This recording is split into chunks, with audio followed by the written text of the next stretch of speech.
Welcome, everyone. I'm Karen Vaughn from 106.7 WTLC. And once again, I hope you are enjoying our virtual expo, Inspire You Virtual Expo, to where we are focusing on health, self, and wealth. And in this panel, we are talking about our youth, our future, mentoring young men. And boy, do we have a panel that is going to be amazing at talking about this subject, powered by our amazing sponsor, the Mind Trust, who's doing so many great things in our community, including their community learning sites, helping kids throughout the Indianapolis area with e-learning and helping working parents as well. So I have brought everyone in. As you can see, this is going to be action-packed. Our panel, Generational Manhood, Mentoring for Equality. And to get to know everyone on the panel,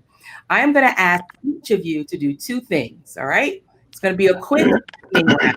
One, tell us your name and title, and with one word, characterize mentorship. Let's start with you, Coach T. Yep. Hey, everybody. Karen, Tariq Al-Nasir, Ph.D., affectionately known as Coach T, founder and CEO of STEMNASIUM. And the one word that I would use for a mentor, it would be extraordinary. Patrick? Yeah, Patrick Jones, Senior Vice President of Leadership and Equity for the Mind Trust. And the one word I would use is compass. Francisco? Hello, my name is Francisco Valdiosera, and I am an Innovation School Fellow with the Mind Trust. And the words I would use are community builder. Geoff? Hi, everyone. I'm Geoff, Fenelus, founder and executive director of Promise Prep. And the word I'll use is thought partner. Arnetta? Hi, I'm Arnetta Scruggs with the Bloom Project. I'm the executive director and founder. And the one word I would use is relationship. Nice. Percy? My name is Percy Bland Jr. I'm the youth pastor at Eastern Star Church. And the word that I would use to describe mentor is counselor. Nice. Each word just really defines, a role and a road towards mentorship and being a mentor. And kudos to all of you for being mentors in our community and the great work that you all do. And let's dive into that a little bit and get a landscape check here. Mentorship, briefly, what does it mean to each of you? Yeah, I'll start. One of the reasons I said guide and what it means to me is because I look at life as a journey. And I look at if you are to mentor a young man or any person or a grown man, you have to realize that everybody is on their own journey. And if we give them a map, which is what many people do, give them a roadmap, they cannot follow the same journey you have. They cannot tread the same hills that you have tread. What they can do is they can start to blaze their own trail. And so rather than use a map when mentoring young people or even thinking through your own journey, you must use a compass. So you have to understand what your values are and what you believe in and what you think is important. So a mentor's job is to be a guide or is to help develop that compass within the young person so that they can manage their own terrain. Arnetta? I use the word relationship as far as mentoring because the young men that we work with, that's all they want is someone that actually cares about them and that can, like Patrick said, guide them into the right direction, but also just to listen. And so many times that's all they want is a relationship with someone. Yeah, and meeting them where they are. Right. Everyone is different and comes from different backgrounds, and meeting the child where they are to continue to build them up with that consistency. Percy?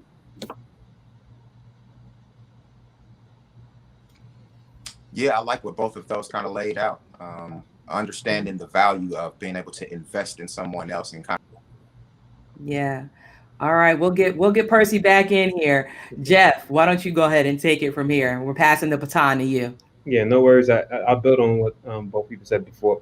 But ultimately, I said thought partner because I just believe everything's innately inside of human beings. And sometimes people need someone to just be able to be pushed on how they think about things. And having someone to unapologetically say what you mean, or how you feel is extremely important. And I think on both sides of the spectrum, like whether to be pushed, whether to be affirmed, or whether just to say like, just to be listened to, I think is extremely important. So I think all too often things begin with a thought, and sometimes the thought never even becomes a reality because people don't say it.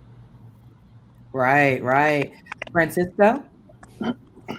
Yeah, well, I chose community builder because in my childhood, part of my leadership story starts with two different teachers. One who chose to accept me into their community, although I did not belong in that community. So I aced his first exam, and he offered me the opportunity to move to the next level, and I declined it. And the other teacher in my other class, when I aced their first final, their first exam, he kicked me out of his class, and he put me in the higher level in the honors course. And what I mean by community builder is that a community builder needs to know when someone belongs in that community and is going to welcome them in, or is going to actually exit them from that community and say, you belong in this other community, and I'm going to help you get there. Nice. Coach T. Yeah. So, connecting all of, this to extraordinary, I believe that all young men and really all children have superpowers. And so this requires someone to be extraordinary in looking at the dynamics of what it is that they bring. And so essentially helping them and showing them how to unlock that. Tying this to my own personal experiences, when I look back on the mentors that existed in my life, they were nothing short of extraordinary. And I'm living proof of that. You're talking about someone who could easily be in any neighborhood in Indianapolis, kicked out of high school in the 9th grade. That was it. But I had mentors that stepped in to see that what would have otherwise just been a terrible demise turned into be something extraordinary because they themselves was extraordinary. And, all of, to me, that it connects to the compass, it connects to the community builder, it connects to everything that everyone's saying here. And so, I think that mentor, they have the ability to break down these walls and these biases and these energies, because oftentimes these young Black men are misunderstood. But when you have someone who is extraordinary, someone who has a compass, someone who is a community builder, they have the ability to show that young person how to become extraordinary, unlocking their superhero abilities. Nice. And we have Percy back, so let's bring you back into the fold, Percy, as we now pass the baton back to you. We're talking about mentorship, and briefly, what does that mean to you? Yeah, sorry for that. Can you all hear me okay? Yeah, we're good. I think everybody else pretty much summed it up and hit it. I love Coach T's superpower thing and just the mindset that we are helping. Can you all hear me okay? Mm-hmm.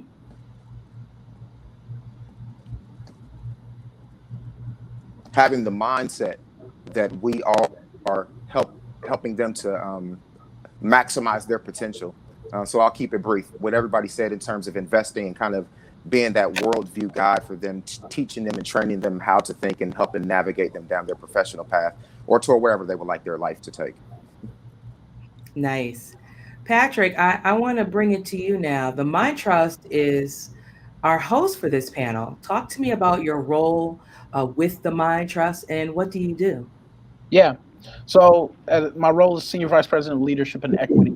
And in that role, I oversee the equity work internally and externally at the Mind Trust.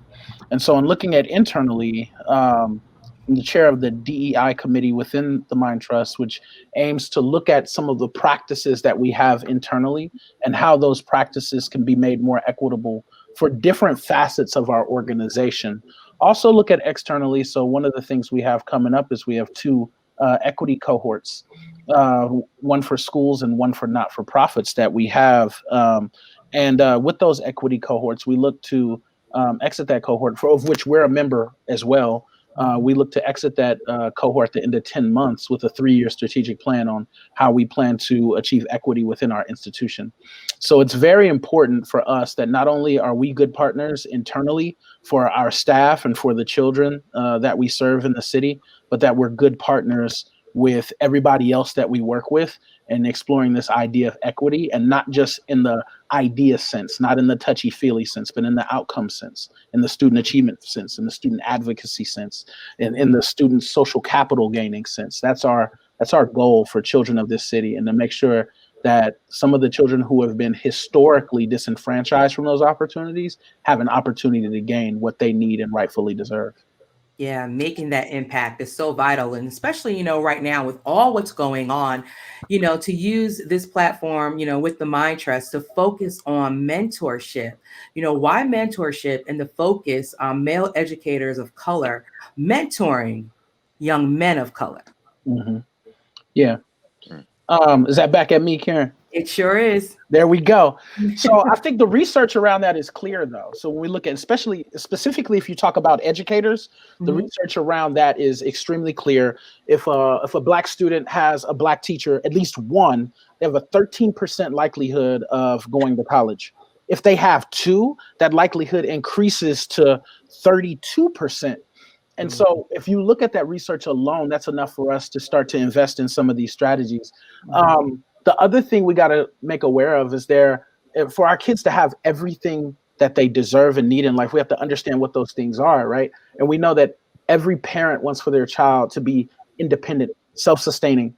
That requires you to have employment, whether it is through the entrepreneur space or is it through the general employment space that has opportunities for leadership. To get that, some things need to be true earlier in your life. Some things need to be true. And I'm talking about in mass, not single cases, right? Some things need to be true in mass. And that is, you need to have a K through 12 experience that leads to that particular outcome, which means you need to be reading on grade level. You need to be doing math on grade level. You need to have the social capital that is there, people who believe in you, mentors, so to speak, people who are going to sponsor you in spaces. And for that to exist, one of the things that we see it as our mission at the Mind Trust is, if we're going to improve K through 12 education and improve these other outcomes that I'm talking about, we have to get engaged in the sponsorship, mentor, training for leadership space, because it doesn't happen through its own. Just teaching a kid to read alone doesn't get us those outcomes. It's a part of the equation, but not the full equation. Right. And to making sure that our kids are thriving, right? That's right. And having those equalities. And, that's a big loaded word. There's depth to that. So as briefly as you can, any one of you on the panel, in your opinion, what does that have to do with mentorship? Yeah, I like to add some value to that. There are layers to being on. Word on the street is like, yo, there's levels to this thing. There are layers to being a mentor to young men of color. And one of those layers is connected to identity. And so what immediately happens when a Black male such as myself, or such as any of the other panelists here, respectfully, when we step in front of another Black male, they instantly see a mirror, even if they can't identify it with that concept at the moment, right? And so ultimately they see someone who looks like them, potentially shares in their same experience or some type of experience, right? And so there's a connection that first part of identity is established. And then that allows for the other things to really become authentic. Things like, setting up accountability, because, being a mentor means, you have to put some pieces in place for these young men, roadmaps, compasses, for them to be successful. Well, none of that's really possible without accountability. And so for me to encourage you to be successful with that roadmap, you must understand accountability, and you must understand not goals, but SMART goals, right? And then how all that connects to where it is that you're positioning, where you see yourself in life. And, but again, comes back to this layers to this thing, and students, men of color in classroom, young boys of colors and young girls too, but young men of color, they have to see mirrors, not windows. I mean, I'll add to what Coach T said, and I think that was very powerful. And I connected back to my personal experience through like 3 mentors. When I was in elementary school, there was a coach that was also a cop at the same exact time, but he saw there was a group of us, to be quite frank with you, like we had, strong, hard work parents. Like my father had to work 80 hours a week. That's what it was.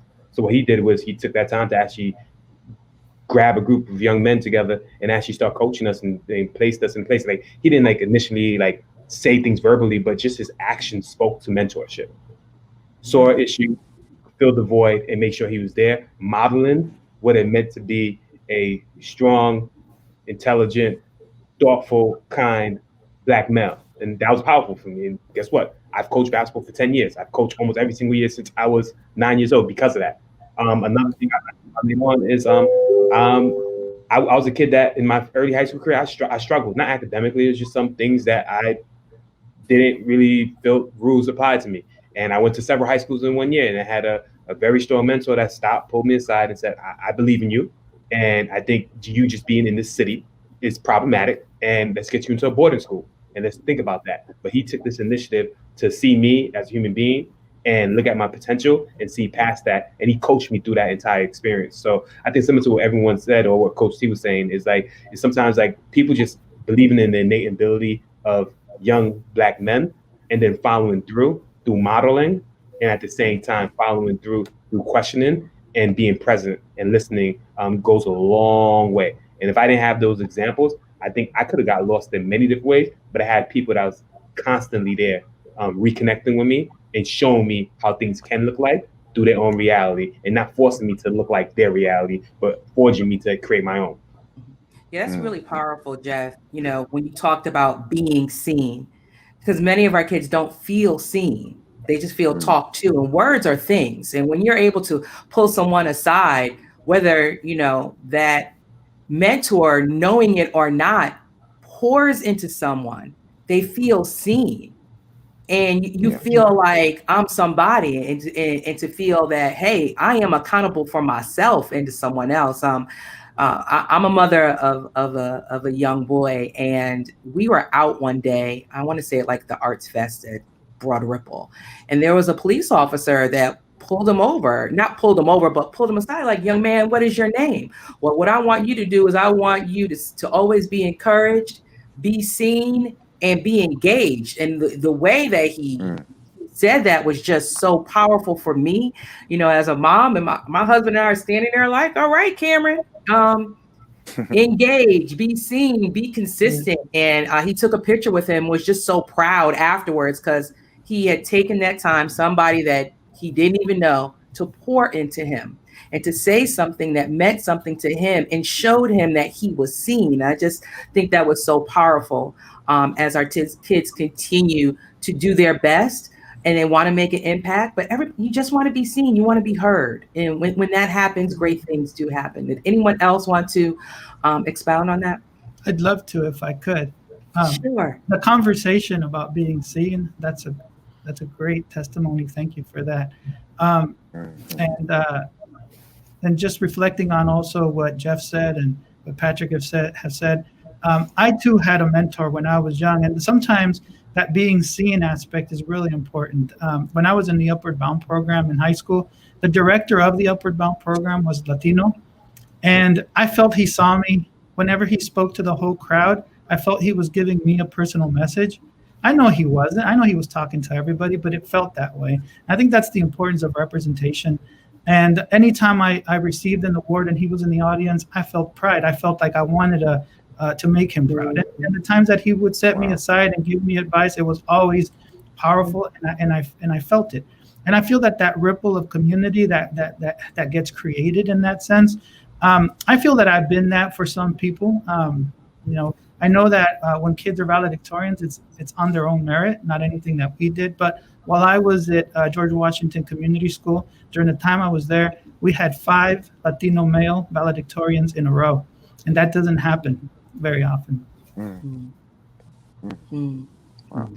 Yep. And to continue to talk about, being seen, there are situations where, our children aren't being seen. And when we look at these stats, we see that there is so much work to do. If we could pull up the stats, I'll go through them really quickly. According to early learning in Indiana, people of color represent only 14% of the early childhood workforce in Indiana. In 2017, there was a survey that appeared in Chalkbeat Report that showed 93% of Indiana teachers were white. People of color represent only 36% of the early childhood workforce nationally and just 14% in Indiana. Additionally, only 7% of the more than 30,000 early childhood educators across the state are men. Whoa. Right? We'll go down to the next stat. Since 2014, ethnic and racial minorities make up more than half of the student population in the US public schools. Yet, about 80% of those teachers are white and 77% of them are females. People of color make up 20% of the teachers and a mere 2% are Black men. So as we look at those stats, wow, we take those in, we know the work that we're doing in the community. We see that there's so much more to be done. What do these stats signal to you? Any of the panelists can take that question. I think for to me, I think they signal that we have. Oh, I'm sorry. Go ahead, Arnetta. Oh, go. I was just gonna say that looking at those stats makes us want to work harder. And so I would say we just actually had a panel, Mr. Patrick was on about a month ago, and we talked about Black men in education. And so we had Black men from all over the country basically talking about their perspective on how to get more Black men educators. And so for me, because I also work in the school system, it's hard when our kids, they don't really know the questions to ask. And so we're so close to, getting those reports and making sure that they graduate from high school, but we're not talking about what happens after high school. And so if they have someone that actually gives them that support that they need, like my office, they always come into my office because I have food for them, and I'm just that cool, fun office to be in, right? And they know that I'm going to put someone that looks like them in front of their face. If I want to be a teacher, you're going to meet a teacher. If you want to be a doctor, then you're going to meet a doctor. And so that's very important that they know that Ms. Scruggs is always going to have that mentor or that person that's going to guide them into whatever they want to do in the future. Yeah. And I was just going to add, I think the power of that proximity can be undermined, and us establishing, really as Black and brown communities, establishing a culture around Black male presence, around Hispanic male presence, so that identity and that understanding now can start to really bolster a cultural awareness that, my community is behind me. I think that there's only a certain degree to which a young white woman, in most cases fresh out of college, or an older white woman, can really thoroughly understand a young Black man, and for that young Black man or young man of color to feel understood. And if I haven't really given you privilege to really talk to my soul, and I think that goes to that mirror that Coach T was talking about, then there's only so much credibility that your words have with me. But that trust factor coming into the classroom and then expanding outside of the classroom, I think that starts to create a culture of understanding, a culture of awareness, and really just kind of the vulnerability aspect is there to allow you to speak into my soul, to allow you to correct me. So yeah, I think that the presence piece is really key. Yeah. Karen and panel, I think I have to let it know I'm on a mission to get our Black babies proficient in mathematics and English. And I don't think we can separate this from that. Those numbers they're also representative of the type of education that our kids are getting. You cannot become a teacher without a college degree. Yeah. That's step one, right? And the truth is, the state of Indiana graduates about 1,000 baccalaureate degrees to Black people every year. And if we look at how many of those are going to other industries, if I'm If I'm a black person and I have an engineering degree, I'm not becoming a teacher straight out.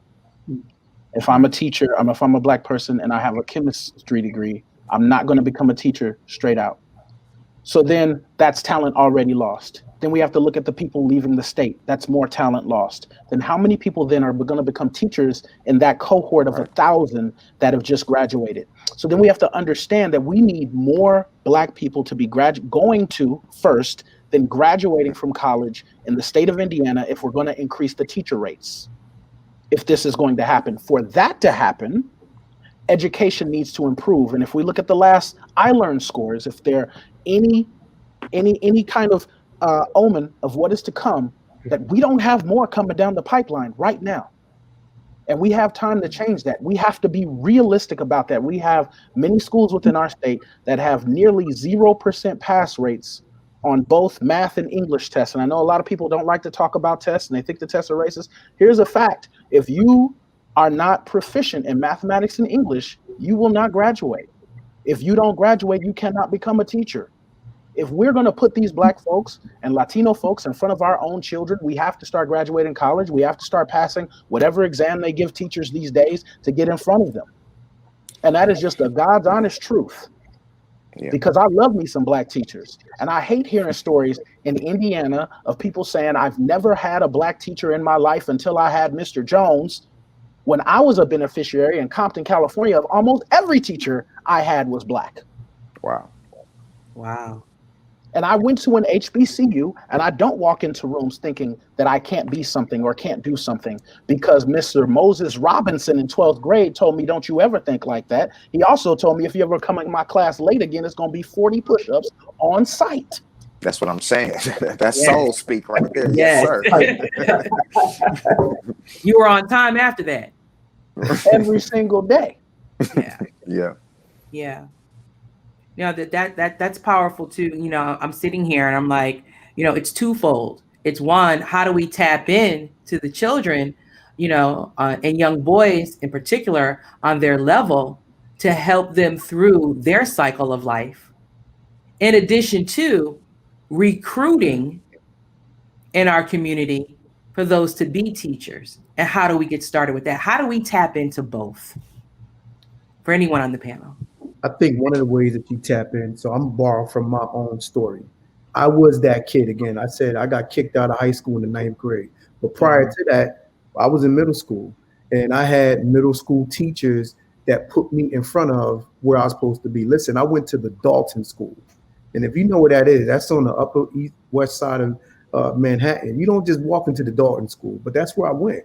I didn't belong there though, but I had mentors that paved the way so I can get there. What was missing when I got there was the mirror that I talked about, because I saw windows. Very educated people at the Dalton School, but it was windows. And so what did I do? I jumped out the window because that's what I saw. And ultimately could have wrecked my life, but I had some other things and some other mentors that came to the rescue. And so one of the things I think we had to get in front of, Patrick talked about this a moment ago, but it's the same thing that we want. Listen, if I want my son to be the greatest NBA player, I'm gonna put everything NBA in his room. I want my daughter to be the next into whatever that is. I'm gonna surround her world with all of that. We have to do the same thing when we want children to become the great, what it is that we want them to be, the great educated, the great radio personality, whatever that is. They have to see that, which connects to their identity, because what ends up happening sometimes is that young boy or girl, they get to a point to where they think that the skills that they have, right, are career bound, but no, those things are really hobbies. And there's nothing wrong with having basketball as a hobby, but that's not a career if you haven't been prepared for that. It's a hobby, and there's nothing wrong with that. And so, but again, you know, a lot of times, you know, tying this all together, I think a lot of the times, you know, young men of color, young boys of color in the schools are misunderstood. Look, you saw the numbers. If 93% or whatever, more than 50% of the teachers are white, there's an opportunity. Right, here we go. So yes. if most of them are white, and I'm not knocking them because, listen, they chose to pursue that career and put the work in to get that. But if those are the numbers, then there's an opportunity for me to be misunderstood And then once I'm misunderstood, I can potentially be misguided because they don't necessarily understand my story. And so what really could become a superhero story turns into a superhero nightmare. And it just gets worse from there. And so I think being intentional, the same way we would teach a child how to walk, we wouldn't start talking to a kid who couldn't understand words and say, "Come here, little baby, let me teach you how to walk." No, it's not what we do. We say, think about your son, Cameron. When you wanted him to walk, you had to get those hands stable on the table, wall, desk, chair, and then the little boy, your son, all of our kids, right? They got comfortable standing up, and then what did they do after that? They ran, and then what did we do after that? Slow down, because you're gonna hurt yourself. But what we really meant is now we need to show you how to fall when you get up, because that's what happened. That's what has to happen in those scenarios. And so I think being intentional about what we want to happen. If we want, I'm gonna take a page out of Covey's book, and a few other people have said this, but Dr. Stephen Covey says this. Listen, the best way to predict your future is to create it. So if I'm trying to get teachers, I got to create that. I got to start at the beginning, be intentional, show them it doesn't matter what the test is. If you understand reading and you understand writing, I don't care what test it is. You have solid reading and math skills, you're going to pass the exam, because it all comes down to fundamentally having solid reading comprehension and math foundational skills. And I just think we have to get back to that. I'll jump in really quickly. I think looking at the stats, and this quote's not for me, but I was a part of a fellowship in Philly that used this mantra. It's like 2% is not enough. And let's be real with that. 2% is really not enough. Yeah. However, I'm a pragmatic thinker and a structural thinker, and think about how do we actually increase this. And I believe in several things. I believe mentorship is a huge component of it, but the development is a huge component of it as well as accountability. If we know X amount of percent of teachers are white, then we know at the end of the day, in the next 10 years, still there's gonna be a large percentage of our teachers white. And we gotta hold them accountable for biases that they have on Black and brown kids, and how to instructionally lead or teach classrooms. And I think right now we are leaders in education, and we're in that point, this place to actually do that work around accountability, mentorship, and development. And I come back to us as a group of us being comfortable or being uncomfortable being comfortable, to make sure that we're holding people accountable, to make sure that they're getting results for kids. And I think that's a huge component of that. And I think lastly, I go back to it, like we got to think about things through pragmatically. Like we know there's a huge population of white teachers, so we got to make sure they're held accountable to get results for kids. But the second thing is each one teach one. We see a Black and brown person, what are we doing to pull them up? And what are we doing to not just say you get pulled up? And I'm like you going through the line of education. Like when you leave here, you're gonna rep this fraternity really, really well to doing kids well. And I think all too often we talk about things for education, but the reality is, man, if the bank or the bench is the kids, and if they're not prepared, then we are doing a huge service to them, and we're setting up to be solving the same problems rather than solving new problems. And I think that is a huge insult to them, because this is the same thing's been going on for X amount of years, that they're trying to problem solve when they're brilliant enough to create new possibilities for themselves. So I sum back up is accountability, mentorship, and true development. And I think all leaders should be asking themselves what I need to do to feel comfortable or feel comfortable being uncomfortable to get there to hold people accountable. Yes, agreed. I sign off my show every day saying each one teach one, each one reach one. At my church at home, Varick, AME Zion Church, that's how we wrapped up service. But there's one part that I left off.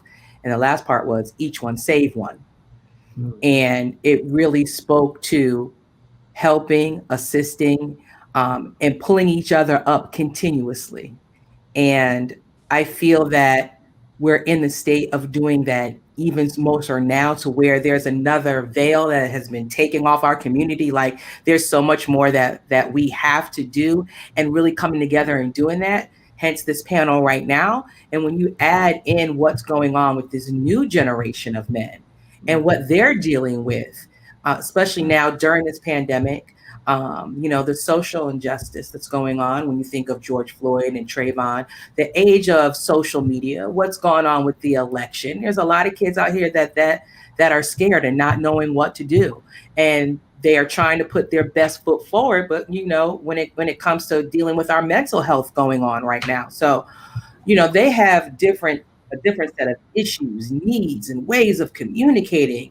You know, how do you bring that and bridge that into mentorship in 2020? I think I'll start us off there because I think the first thing we got to recognize is that what our kids are dealing with is not exactly new. It's new to them, right? So when you put things in perspective, it's like, yes, they were dealing with this election, but we had great grandparents that dealt with the Civil War. It's like, yes, they're dealing with George Floyd, but we had grandparents that dealt with the South in the 30s and 40s and 50s, right? So this is new to them. And I think you have to come to it with that perspective, and you come to it with that appreciation. So when kids come to you about their troubles or what they're dealing with or how they're handling things, you look at it as it's almost like you're coming to it with the humility, and you're humbling themselves to learn more about what they're going through. You're humbling yourself to understand right in the moment so that they can tell you the story that gets you a better understanding of what they're going through. But I think you also, as the mentor, have to keep things in perspective and not say that this time is harder than another time. That's a dangerous space to be in, because then you don't understand how the times past can help you in the times future. Nice. Nice. That's powerful, Patrick. I was It's all building. Yeah. And I think it's also, to his point, just listening. So our students are going through so much. Our young men, especially, they're just going through so much, and they just want somebody to just listen to what they're going through and their perspective. And sometimes, like even in schools, that's kind of hard because we are trying to, teach them so much, but just having that 15 minutes of just having a mental health break, right? Let's just do a mental health check. You can yell. When everything started happening this summer, we stopped doing programming and just started just doing Zoom calls where they can cuss, they can yell, they can say whatever, however they feel. And it's just for them to just get it all out and just process it. So I think right now it's just listening to what our young people have to say is important. Yeah. I think. So I'll say. Sorry. Go ahead, sir. I think that regardless of the medium and the times, as Patrick said, things haven't changed that much. There are many things that are very similar. And what doesn't change is that our students need to learn. And one of the things that we could do is we could teach students no content and just teach them how to guess on tests. And I bet you they'd be doing better than they are doing now. And that's a sad testament to how our educational system is right now. So one thing we could do is raise our academic standards for all students. And that's what we all do at the Mind Trust. And the second is also instill and implement culturally responsive practices in all the curriculum, regardless of the medium. And that is something that has been also proven to impact student achievement for all students, but especially for Black and Brown students. And you do that through community. And all of these things that we believe in can be done within a school, and they can be done to transform the way education has been disseminated to our students. And we must dismantle that school to prison pipeline that continues, that every single thing we see out in the world and the way we see the way our Black and Brown men are treated by authority figures, we see it in the schools. We see a reflection in a mirror of that very same thing in the schools. And the best way to do that is the way the Mind Trust is doing it. Quite honestly, it is helping Black and Brown leaders to start schools that will dismantle those systems of injustice. Percy, what were you going to say? No, I think he kind of went into it. And when you see, I was thinking about us as the church. And for so long, from what he said, from what Arnetta was talking about, and we know we got Coach T, we got Mayat, who's come in and done outstanding work, but in partnership with the Mind Trust, when the church is now even positioning itself to say, we are called to be at the heart of community, right? So what does that look like for us to take Black and Brown people and bring them in our building, bring them into our community because that's a big part of mentorship as well. You always have time for me. And when we were talking about presence and proximity, the power of that. If I'm in the classroom with you and I can walk past your room and stick my head and say, yo, Coach T, like that proximity now, Coach T is going to make time for me. Arnetta's going to make time for me. So just kind of what I was getting at with the cultural piece, making these things an expectation in the culture. We will not be behind in STEM. We will put Black men in classrooms. We will raise up Black boys and Black girls to go into classrooms and continue to be what the community needs it to be. So I just think that's a powerful testimony to have sectors, education, and everybody saying, no, we're going to raise these standards, then coming into partnership and then collectively mentoring the community, collectively discipling the culture. I appreciate you saying that so much. And I think what I heard this quote, and don't call me a fan, I'm saying the PG version of it, but it was people are learning how to read when people are hanging on trees. So for me, when I think about this, it's the generational trauma deeply connected to all of this that the mentorship is extremely important in.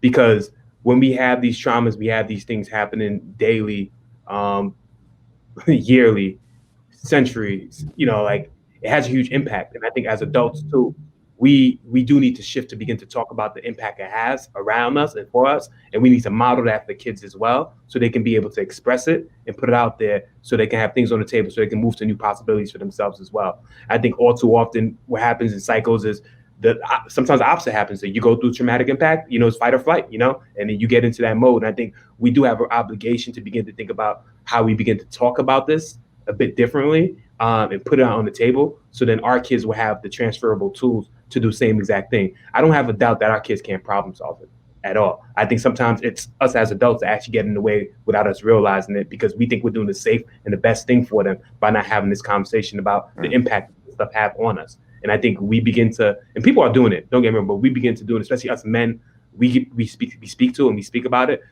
That can be very transformative as well, because this is it's heavy, man. A lot of that stuff is heavy, man. I don't know if you guys watched that Dave Chappelle clip when he spoke about it, man. It was the most powerful thing that froze me. And he spoke about it, he visualized in a way, but his language allowed me to really think about it and taught me the importance of communication and speaking to it, and that can create new possibilities. Mm-hmm. That's good. Did anyone have anything else they wanted to add on that point? That was all amazing points, great takeaways for our viewers that are watching now. And, many of our viewers are watching are taking this in. They're taking notes. They see all of your names. They know what you do. And they have children that are in need of mentorship. They have children that, need help with school and need help with everyday skills. So what are some of the initiatives that you all are working on and working through? And most importantly, the viewers that are watching now, how can they reach you? How can they tap into some of the initiatives that you guys are working on now to, take care of one of the points that we talked about, to tap into our kids and our community and help them the best way that we can? Karen, I'm a tap out and say, I support the people on the screen. Only one I don't know well is Percy. I love y'all, and I love to support y'all work. Go for it. Mm-hmm. I would say we, one of the things that we're doing is we received a very generous donation from 16 Tech to continue to lead the work, because we can't be everywhere, but we certainly can start with one space. And so, we launched this initiative in the Riverside community, and we also are launching in January on the East Side, Arlington Woods community. And so what those initiatives are is about weaponizing the minds of these young people, because once you weaponize your mind, that means you're educated. That means that you have tools in your arsenal to pull out. But it starts with being able to see yourself in that particular space. And so in any community that's under-resourced, right, we know what that means, but there's no shortage of technology uses in those communities. We have to change the paradigm from using that technology to owning and creating that technology. And so these initiatives that I just talked about, the one in Riverside, the one on the East Side or Arlington Woods, is all about that. We are showing kids how to weaponize, how to own, how to create, how to reimagine, STEM engineering, how to reimagine what it is that they use every day. And we could put so many things into those categories. And so I would just say start with to reach me. I'll be specific. To reach me, you just go on Facebook, Instagram, Twitter, and you type in STEMNASIUM, you will find me and what it is that we do. And we can't be specific enough, but we certainly want to make our presence felt in those communities, and then branch out from there. And then with the work that we look to do next year with Eastern Star Church as well. So we're in the community, and we look to this. We're going to continue to be present. Francisco? Oh, thank you. Well, through the Mind Trust Fellowship, the Innovation School Fellowship, I'll be launching a school. Nice. It'll be a 6 through 12 school. And as I alluded to earlier, I talked about high academic standards. And in the Latino community, we have high academic expectations. There was a Pew study that showed that Latino families by far were the most that really expect and want their children to get a college education. So the first foundational principle is ganas. And you might have heard this word in the movie Stand and Deliver, where Edward James almost made the word famous, or at least amongst us Latinos, right? But in our community, we send our students to school every day saying to the kids, échale ganas. And that just means put forth maximum effort and don't give up and persevere. And that's the first foundational principle, that is high academic standards. Secondly, the second foundational principle is orgullo, and that means pride. And with that goes culturally responsive pedagogies and practices throughout the school, and especially in the curriculum. We don't do just the heroes and holidays and wait for Hispanic Heritage Month or Black History Month. And we do that, and we will incorporate that into the curriculum, into the programming of the entire school.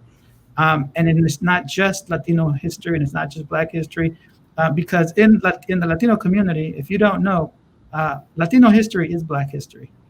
And there was more African diaspora to Latin America than there was to the United States. And so we have a shared history. And we have a shared culture, and we will make that explicit in the curriculum. And third is community, comunidad. It is well known that the community school model does great things for students. It allows them to maximize their potential because it takes away the health and social service needs and problems that might arise when they don't have those things, and that will be provided at the school. If anybody's interested in the school, I reach out to me, Francisco Valdiosera. I'm a Mind Trust Fellow. Look at the Mind Trust website, and you'll find me there. And by the way, the name of the school, as symbolic as the monarch butterfly has been in terms of immigration or migration, the school is going to be called Monarca Academy. Nice, beautiful, and congratulations. Congratulations on your launch of your school. That's amazing. And well, proposed, right? We still have to get the charter approved, but but we're gonna claim it though. Right. Put it out there, right? Yeah, we're gonna claim that. That's gonna happen. So early congratulations to you. And as we wrap up, for those that are watching now, let's talk to them for a bit. What would you tell a young man who is watching or listening now that doesn't feel heard or seen, especially during these times? I would tell him to join the Bloom Project. So we are a youth-led organization. And so a lot of things that we do in the community is all youth-led. Start a panel, have those discussions, and don't allow just adults to be on panels and talk about you. Instead of let them listen to what you have to say about what your opinion on what's going on and give feedback. And don't be scared to do that, because a lot of adults will listen. And so I would, again, join the Bloom Project. Awesome. Let's go to Geoff. I'll tell, like, sometimes don't wait for a mentor to come to you. Go out there and find a mentor as well. I think all too often we put ourselves in position to wait when I strongly believe you can actually, kids are powerful and they can go seek things out. And I'm just saying there's kids that are younger that do need a little help, but then reach out to the people that's closest to you and push them to connect you to something that you're passionate about. And I'm also gonna take on what Ms. Scruggs did and just do a quick plug in as well. Like, come to Promise Prep.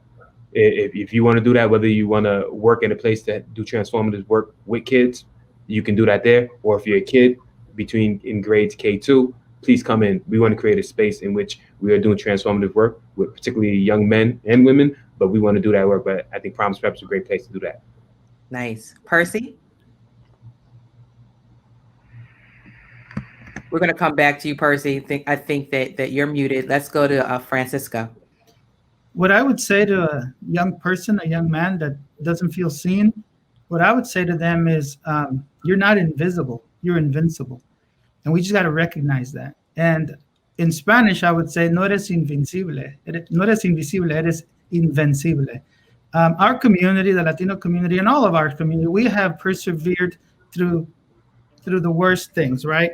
And so what we need to understand is that we are invincible because we're still here and we're still persevering. So reach out to me, reach out to any one of the people here, and they're great mentors, they're great people, and I'm there for you if you need to talk to someone. Because in my community specifically, we are unseen.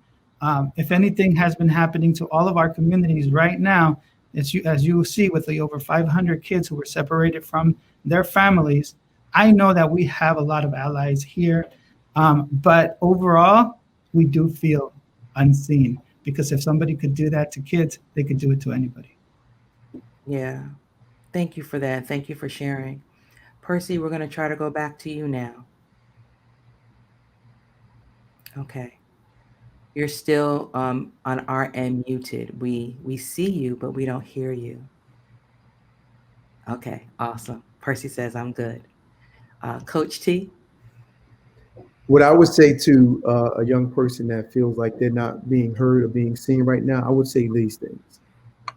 We or you are an answer to an ancestral prayer. That's the first thing. The second thing is our ancestors went through way worse.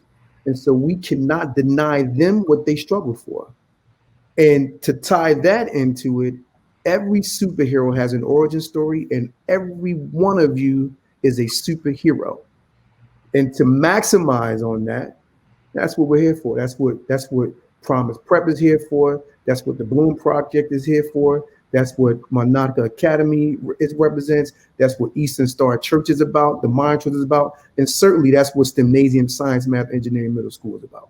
And so, reach out to us in our respective lanes. And, we can't give up, because our ancestors went through way worse. When you look at what we created and what we struggled for, we cannot deny our ancestors what they struggled for. We can't do it. That's right, Percy. Patrick, we'll wrap with you. Yeah. So one of my mentors told me that these times is a spiritual battle. This has nothing to do with technical change. It has nothing to do with how much more this we can put in and how much harder we can work. This is a spiritual battle. If you look at this from the perspectives of, if we were to go into outer space and look at the earth right now, we can see the whirlwinds of power fighting for supremacy right now. We have to understand that, because if we don't understand that, when we're fighting a battle we can't win, because we're fighting with the wrong tools. That these young men, if a young man comes to you and needs a hopeful message, you understand it's not going to take one message, it's going to take several. And we're going to have to call on our spiritual energy to get this thing right, whether it's prayer, whether it's the human connection. We're going to have to rely on our spiritual energy to get that thing right. We have to find somebody we trust, somebody who we can rely on, somebody who's going to be consistent for us, somebody who's going to give us a constant connection. Because we have to understand that in this humanity, we are not alone. In this humanity, we could never be alone. And to thrive as humans, we have to be together. And so to tap into that spiritual energy with one another is the thing that's going to get us through it. Whether it be a young man, a young woman, whether it be one of us, we all have the same thing. And we need that. We need each other, and we need the spiritual energy that sustains us. Mm-hmm. The connection and the consistency. Mm-hmm. Yes, continued. Mm-hmm. And this is just the beginning of, these types of discussions. I know that we're going to be doing more with the Mind Trust as well, but this is a great start, right? And a great way to wrap up 2020 and to kick off 2021. So thank you all for being here and lending your expertise, lending your time, your know-how, and even beforehand, some of your musical preferences. I know that you are all working extremely hard at tapping into our kids and connecting with our kids and being intentional and teaching them the best steps so they can be their best selves, which empowers you and empowers them, because when we each one teach one and we continue to build one, more will build. Our communities will go from one house to one block, to one community, to one city, to one state, to one nation. So thank you all. Thank you all for everything that you do. And thank you for being here today. And I look forward to working with all of you. So whenever you need a sister to come in and chat to the boys or chat to the girls, I'm here as well, because it definitely takes a village. And thank you for being that village today on the Mind Trust panel, Generational Manhood, Mentoring for Equality. I appreciate you guys, and have an amazing day and a blessed holiday.